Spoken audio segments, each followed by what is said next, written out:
What if you could build something just once and it just kept making you money forever? Well, that's the incredible power of digital products. And in this explainer, we're going to show you exactly how it's done. Seriously, just imagine this for a second. You wake up in the morning, roll over, and you check your phone. But instead of a blaring alarm, you see a list of notifications that say, "You made a sale. You made a sale." That's the dream, right? Passive income, all from something you created, working for you 24/7. And listen, this isn't some small niche trend. We're talking about a market that's projected to be worth, get this, $680 billion by 2026. That is a massive, massive pie, and there is absolutely a slice there waiting for you.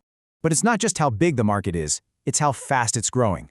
Just in the last couple of years, the number of digital product transactions has just skyrocketed by 70%. This isn't just a little bit of growth, it's a fundamental shift in how we all learn, create, and buy things online. So you might be wondering, who's buying all this stuff? Well, it's people just like you and me. A whopping 68% of people online are already buying digital products every single month. The customers are already out there, they're actively looking for solutions, and they're waiting for what you have to offer. All right, so we've been throwing this term around, digital products. But what are they exactly? Let's break down the building blocks.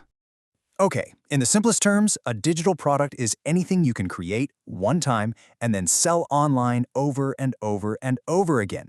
Think about it. No inventory to store, no boxes to pack, no shipping costs. It's just pure creative potential turned into profit.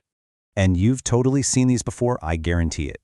We're talking about things like resume templates that help people land their dream job, or social media templates for small businesses, or maybe ebooks about fitness or finance, online courses, printable planners, even templates for Notion and Excel. They're all around us, solving real problems for real people. The opportunity is huge, that much is clear. But the big question is, where do you even start?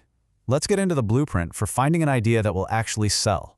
Look, the secret here isn't some crazy, complicated business plan. It's actually a super simple formula.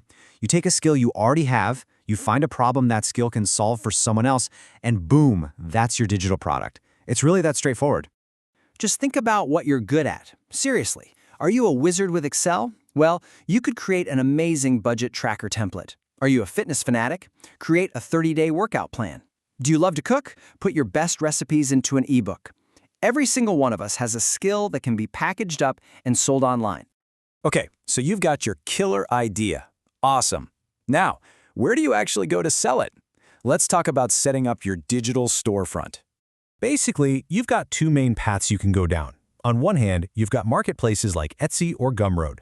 The big pro here is that they have a built-in audience of buyers. The downside? Lots of competition, and they take a cut of your sales. On the other hand, you can build your own website. You get to keep 100% of the profits and build your own brand, but you have to bring in all the traffic yourself. Honestly, a great strategy is to start on a marketplace to get those first eyeballs, and then guide people over to your own site later on. And please, don't let the technical side of things scare you off. Listing your product is seriously as easy as 1, 2, 3, 4. You upload your file, write a good description, you can even use AI tools to help with that, set your price, and then connect a payment service. That's it. You're officially in business.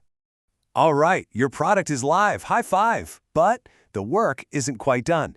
Now we got to get your amazing creation in front of the right people. Let's talk about your launch plan.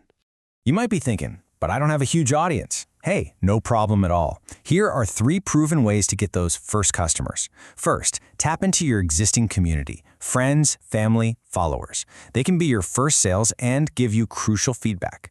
Second, use visual platforms like Pinterest and Instagram. Create some eye-catching posts that link right to your product. And third, like we said, use those marketplaces as a launch pad to get initial buyers and drive traffic back to your own website. Getting that first sale, man, that's an incredible feeling. But the real goal here is to build a thriving business that lasts. So let's talk about the keys to playing the long game and finding sustainable success. Okay, before we get into what you should do, let's quickly cover what to avoid. These are the common traps people fall into. First, don't start too big. Your first product should be small and focused. Second, don't skip the research. See what's already popular out there. And most importantly, do not chase perfection.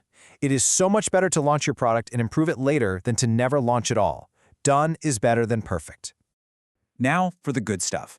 These are the habits of people who are absolutely crushing it with digital products. They price with confidence because they know their product has value.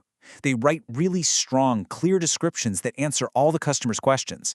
And they actively ask for and collect reviews, because that social proof is incredibly powerful. We've gone through a ton of info today, but honestly, it all boils down to this one simple question. What unique skill do you have that could solve someone else's problem right now, today? The answer to that question isn't just an idea. It could be the beginning of your very own digital product empire.